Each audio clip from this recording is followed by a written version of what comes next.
안녕하세요. 슬기로운 보험 이야기 전해드릴 찰스입니다. 보험을 모르시는 분들도 이 보험은 꼭 있어야 한다고 1순위로 말하는 암보험. 암보험에 대해 많은 분들이 궁금해 하실 내용이 옆에 나와 있는 6가지 정도일 거라고 생각합니다. 이 영상에서는 기본적인 병원 서류 및 납입 면제까지 안내드리고요. 다음 영상에서 나머지 3가지에 대해 밀도 있게 말씀드리도록 하겠습니다. 제가 지금껏 보험 일을 하면서 총 15분 정도의 고객분들에게 위 내용에 대해 직접 안내를 드렸었는데요. 앞으로 경력이 쌓일수록 더 많은 분들에게 안내 드리게 되겠죠.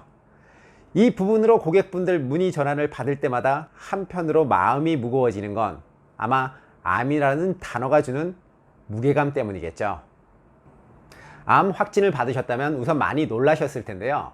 다행히 한국의 건강보험 혜택이 폭넓게 4대 중증질환에 대한 보장을 하고 있으니 마음 편히 치료받으셨으면 합니다.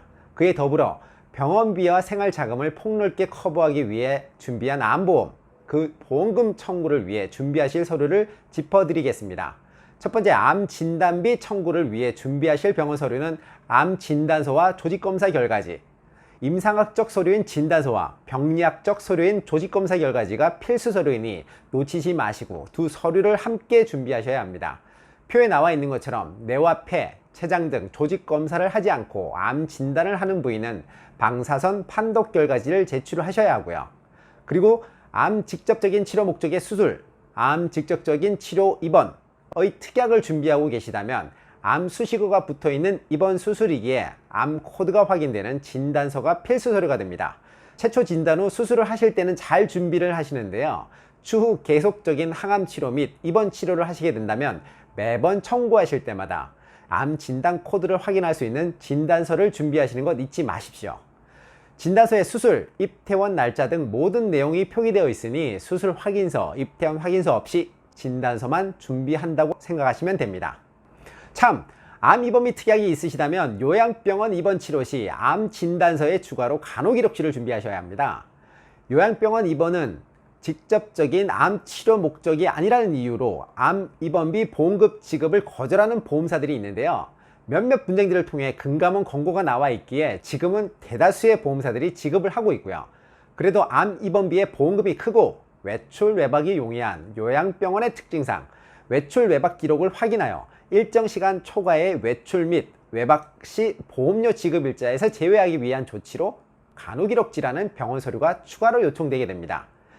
방금 언급드린 대로 S사를 비롯해 몇몇 보험사가 요양병원 입원 시 보험금 지급을 거절할 수 있으니 요양병원 입원 치료를 계획하신다면 사전에 확인 후 치료 계획 세우시길 권해드립니다. 그리고 이 부분은 2편에서 좀 더 세심하게 짚어드릴 테니 궁금하시면 2편 시청해 보시면 도움되실 겁니다. 암특약 외에 각종 수술특약과 입원일당 특약이 있으시다면 수술특약은 수술확인서, 입원일당은 입퇴원 확인서만 준비하시면 됩니다. 암특약, 암수술, 암입원과의 차이는 아시겠죠? 진단서가 필수는 아니라는 겁니다. 단 표기된 대로 진단명이 빠져있는 수술확인서나 입퇴원 확인서라면 진단서로 대체를 하셔야 하고요. 보험이 없는 분들은 있어도 보험이 있다면 하나만 가입하고 있는 분들은 없으실 텐데요. 그래서 실제 병원 퇴원 시 병원 서류를 몇 부씩 준비해야 할지 많이들 문의하시곤 합니다. 만약 한 보험사에 암수술, 암입원, 수술, 입원 특약이 모두 있다면 진단서 한 부만으로 일괄 청구하시면 되고요. 만약 다른 보험사에 각각 있으신 거라면 가입한 보험회사 수만큼 서류를 준비하시면 됩니다. 보험회사별로 원본 접수 기준이 평균 건별 100만원 초과이니 암 진단, 암 수술 및 장기 입원을 하셨다면 특별한 경우가 아니라면 다 원본 접수를 하셔야 할 겁니다. 여기서 원본 접수란 등기나 지점 방문을 통해 보험금 청구서를 자필 서명으로 작성하고 병원 서류 원본과 신분증 사본을 첨부해 제출하는 경우를 말합니다. 반대로 진단비 청구권이 아니면서 건당 100만원 이하 청구권이라면 모바일, 팩스, 홈페이지 등 사진을 찍어서 보내셔도 되니 보험사가 여러 군데라 하시더라도 병원 서류는 한 부만 준비하셔도 되고요. 두 번째, 실손보험 청구 시 필요서를 안내 드릴게요. 실손보험이 있다면 암보험금 청구 시 옆 화면처럼 2가지만 기억하시면 됩니다. 통원치료라면 진료비 영수증, 진료비 세부 내역서, 입원 치료라면 진료비 영수증, 진료비 세부 내역서에 진단서가 추가된다고 생각하시면 됩니다. 실손보험은 병원비 결제 금액을 기준으로 하는 보험이고 진단금 보험 등 정액보험이 아니기에 어떤 질병으로 입원해도 서류 양식은 동일합니다. 암이라고 추가되는 서류는 없습니다. 만약 가입하고 있는 실손보험이 1세대 또는 2세대 실손이라면 통합보험 형태로 가입되어 암 진단비 특약들이 함께 있을 수 있는데요. 그때는 암 진단 청구 시 필요 서류와 함께 준비하시면 됩니다. 세 번째, 납입 면제에 대한 안내 드리겠습니다. 보통 납입 면제는 암, 뇌, 심장, 3대 질환 진단 시 납입 면제를 받게 되는데요. 예를 들면 전체 보험료가 10만원이고 암 특약 보험료가 3만원이라고 한다면 암을 확정 진단 받은 날을 기준으로 진단일 이후 보험료 3만원은 납입 면제되어 더 이상 납부하지 않아도 되게 됩니다. 이때 진단일 이후 청구일까지 간극이 있어 이미 납부한 보험료가 있다면 환급해 드리게 되고요. 그래서 암 진단 받을 때 1,000만원, 2,000만원 단위가 아닌 몇만원 더 붙어서 지급 받으셨다면 암을 진단받고 조금 지나서 보험금 청구를 하셨다는 증거일 겁니다. 이번 주에도 제 고객 중 한 분에게 암 보험금 지급을 해 드렸는데요. 보험 가입 후 5년 만에 암 진단을 받으셨습니다. 20년 납으로 시작하셨으니 앞으로 15년간 더 내셔야 될 보험료는 납입 면제 받으셨고요. 참고로 보험사 입장에서는 약속된 해지환급금은 계속 축적해야 하기에 실질적으로 보험료는 계속 납부된다고 보시면 됩니다. 그 부분을 보험사가 부담할 뿐이죠.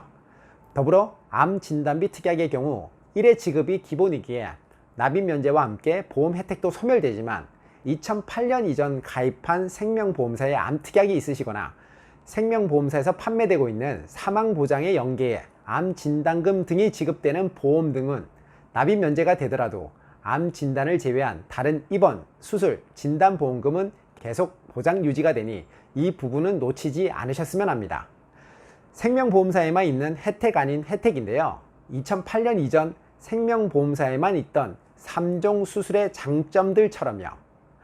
상대적으로 손해보험사들의 암보험은 각각 개별 특약 구조로 되어 있고 미해지, 저해지 환급형이기에 납입 면제 혜택이 크지는 않습니다. 대신 내는 보험료가 조금 더 적다고 할까요? 참, 갱신형 암보험은 납입 면제 혜택은 없다고 보시면 됩니다. 마지막으로 암 진단에 있어 중요한 부분 중 하나가 암 진단일일 텐데요. 암 보장 개시일이 암 보험 가입 후 90일이 지나야 한다. 다들 들어보셨죠? 즉 면책기간 90일을 두고 있기에 진단 확정일로 인해 보험금을 받고 못 받고가 정해질 수 있는 거죠.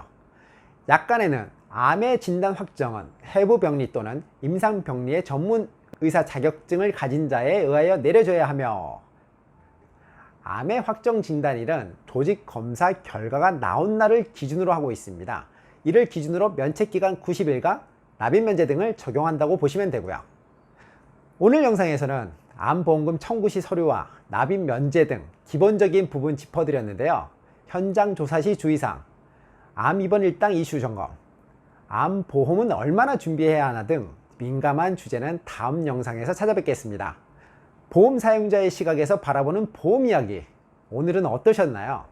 제가 이어나갈 보험 이야기 궁금하시다면 구독, 좋아요 잊지 마시고요. 또 찾아뵙겠습니다. 감사합니다.